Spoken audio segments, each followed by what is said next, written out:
In this video we will discuss about the nature of moon. इससे पहले मैंने चंद्रमा के बारे में डिस्कशन किया था कि कैसे वो फ्लो होता है, ना कि वाटर और फ्लो में डिफरेंस होता है। चंद्रमा धरती के ऑर्बिट के अंदर भी ट्रांजिट करता है और धरती के ऑर्बिट के बाहर भी ट्रांजिट करता है, और इस कनेक्शन को, इस फ्लो को, आपकी बॉडी के अंदर और बाहर ट्रांजिट को, जो भी पानी आप अंदर पीते हो वो बाहर जाता है, तो ये एक साइकिल में चलता है। इसी साइकिल को कंट्रोल करता है चंद्रमा। अगर आप हमारी सोलर सिस्टम को उठा के देखो तो 2 प्लैनेट्स बिल्कुल ही कॉन्टिन्यूअस हैं हमारी लाइफ में।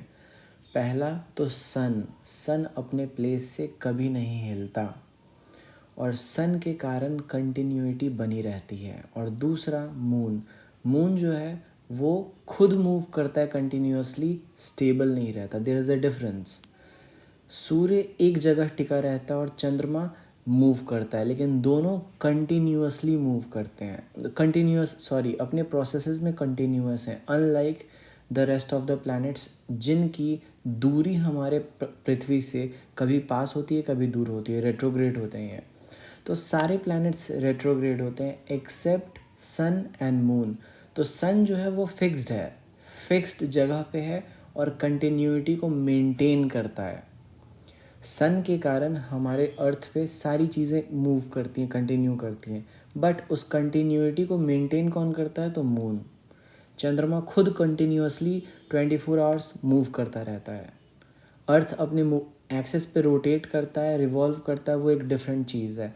बट जो चंद्रमा है, इसको ऐसा समझो कि आपको चलायमान रखने का कारक है ये थोड़ा अभी आपको समझ में नहीं आया तो कोई बात नहीं, बट इसको आप ऐसे समझो कि जो चंद्रमा है वो इनसाइड भी मूव करता है, आउटसाइड भी मूव करता है अर्थ के ऑर्बिट में, और ऐसे मूव करता है कि ये कंटिन्यूटी को मेंटेन रखता है।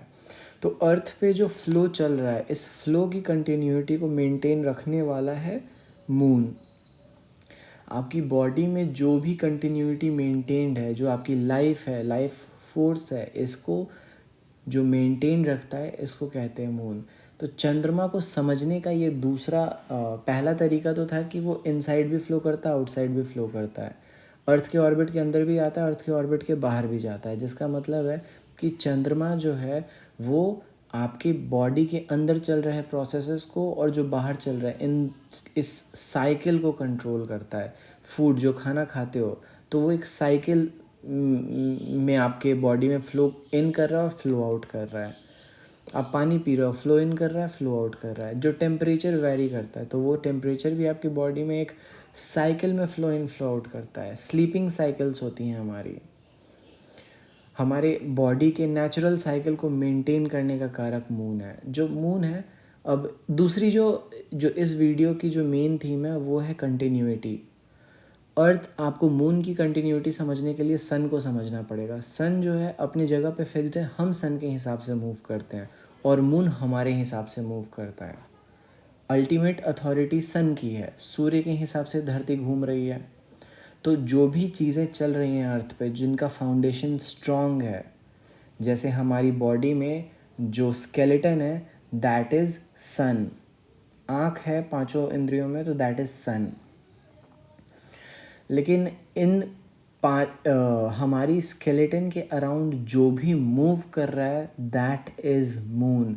तो चंद्रमा जो होता है वो जीव का भी कारक होता है। लोग बृहस्पति बोलते हैं, बहुत लोग बोलते हैं शुक्र को भी मानते हैं जीव का कारक, लेकिन हमारे आत्मा का प्रवेश होना और प्रवेश से बाहर निकलना चंद्रमा कारक होता है। चंद्रमा से आयु देखी जाती है इंसान की, चंद्रमा के कारण ही इंसान की आयु देखी जाती है। चंद्रमा फ्लो इन और फ्लो आउट दोनों करता है, अंदर भी ट्रांजिट करता है, बाहर भी ट्रांजिट करता है, और इसको कॉन्टीन्यूसली मेंटेन करता है। तो ये कॉन्टीन्यूटी आपकी लाइफ की कब तक चलेगी, ये चंद्रमा का प्लेसमेंट बताएगा आपके बर्थ चार्ट में। इस वीडियो में मैं एक्सप्लेन नहीं करूँगा कि कैसे डेथ प्रिडिक्ट करते हैं, I am so sorry, but ये बात आपको क्लियर रहनी चाहिए कि आपके लाइफ की जो कॉन्टीन्यूटी है इसको मेंटेन करने का कारक चंद्रमा है। चंद्रमा कारक है कि आपका प्राण आपके शरीर में आया, वो प्राण कब तक आपके शरीर में रहेगा, एकमात्र कारक है चंद्रमा। अब चंद्रमा को देखो, वो बहुत सी चीज़ें बताता है। मैंने पहले राहु केतु के वीडियो में बताई हैं इन सारी चीज़ों को, कि राहु केतु कैसे फॉर्म होते हैं, क्या क्या सिग्निफिकेंस होता है इनका। तो आपके स्केलेटल स्ट्रक्चर के अराउंड जो भी प्रोसेस चल रहा है, स्केलेटन जो है आपका वो हो गया सन, सूर्य। आपका पूरा का पूरा ढांचा जो हो गया, जैसे मर्क्यूरी नर्वस सिस्टम को रिप्रेजेंट करता है, वीनस जो है आपके एंडोक्राइन ग्लैंड्स को रिप्रेजेंट करता है, अर्थ जो है आप वो खुद हो। अब इस शरीर को मेंटेन करने के लिए जो जो चीज़ें रेगुलरली ट्रांजिट हो, मतलब जो जो चीज़ें चाहिए, ज़रूरी है इस बॉडी को, वो सारी चीज़ें चंद्रमा रेगुलेट करता है। तो इसीलिए चंद्रमा बहुत इम्पॉर्टेंट बन जाता है आपके बर्थ चार्ट में।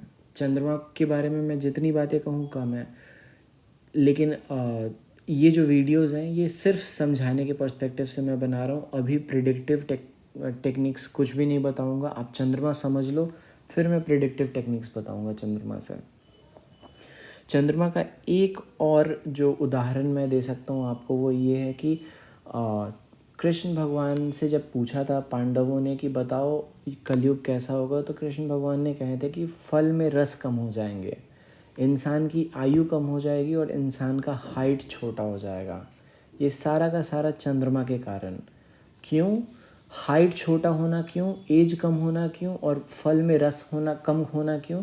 क्योंकि चंद्रमा की जो दूरी है धरती से, वो दिन पर दिन बढ़ते जा रही है। चंद्रमा धरती से दूर जाते जा रहा है। तो जब कृष्ण ने ये बात कही होगी, तब आज के समय से अगर आप कंपेयर करो तो चंद्रमा धरती के काफ़ी नज़दीक होगा उस समय। तो चंद्रमा की नज़दीकी के कारण हमारे अर्थ पे पड़ने वाली जो ग्रेविटी है चंद्रमा की, ये उस समय इंक्रीज्ड थी, आज के मुकाबले उस समय बहुत ज़्यादा थी। और जैसे चंद्रमा ट्रांजिट करता था, तो इन सारी चीज़ों में रस का रिसाव, जितने भी जानवर होंगे, मनुष्य होंगे, प्राणी होंगे, उन सब की आयु ये अपने आप बढ़ जाती थी। आयु का कारक चंद्रमा है, तो इसलिए चंद्रमा को बहुत वैल्यू, हाइट का कारक चंद्रमा है। तो चंद्रमा बताता है कि कंटिन्यूटी क्या है आपके लाइफ की, कितना चलोगे आप, ड्यूरेबिलिटी क्या है। 8th हाउस से कंफ्यूज नहीं करना है। 8th हाउस आपकी इम्यूनिटी होती है, कितना क्षमता है आपके अंदर, कितना क्षमता है और कितनी क्षमता का कैसे प्रयोग कर रहे हो, दोनों दो बातें हैं। चंद्रमा का मतलब है कि आपकी आयु कितनी है। 8वें स्थान का मतलब है आपकी इम्यूनिटी कितनी है। इम्यूनिटी का मतलब है कि अगर आपसे काम करवाया जाए तो कितना काम कर सकते हो। वायरस रेसिस्टेंट कितनी है आपकी बॉडी, वो हो गया 8वां स्थान। आयु नहीं होती है 8वां स्थान। दूसरे स्थान पे आप सांस लेते हो, तो लोग बोलते हैं कि number of counts of breath, second house, तो दूसरा स्थान मारक स्थान होता है। बेवकूफ़ी है ये। चंद्रमा को देखो, चंद्रमा कहाँ पे है, चंद्रमा की प्लेसमेंट आपको बता देती है कि आपकी आयु कितनी है। और उसके अलावा भी सर्टेन टेक्निक्स हैं। तो फ्लो के अलावा चंद्रमा कंटिन्यूटी का कारक है। जो भी चीज़ें आपके बॉडी में फ्लो इन फ्लो आउट कर रही हैं, ये कंटिन्यूअस प्रोसेस में है। सांस अंदर ले रहे हो, सांस बाहर छोड़ रहे हो, ये अंदर बाहर का जो सीन है ना, सांस अंदर लेना, सांस बाहर छोड़ना, ये चंद्रमा कंट्रोल करता है। आप पानी पीते हो, पानी अंदर कब तक आपके बॉडी के रहेगा, दैट इज़ चंद्रमा। चंद्रमा आपका माइंड होता है, सोचने का कारक होता है। अब सोचना कैसे, सोचने का कारक क्यों होता है, वो मैं एक नेक्स्ट वीडियो में बताऊंगा। बट इस वीडियो में समझो कि आपका शरीर कितना पानी एब्जॉर्ब करेगा, कितनी आयु लेके पैदा हुए हो, सिर्फ चंद्रमा बता सकता है आपको। So for more stay tuned and subscribe.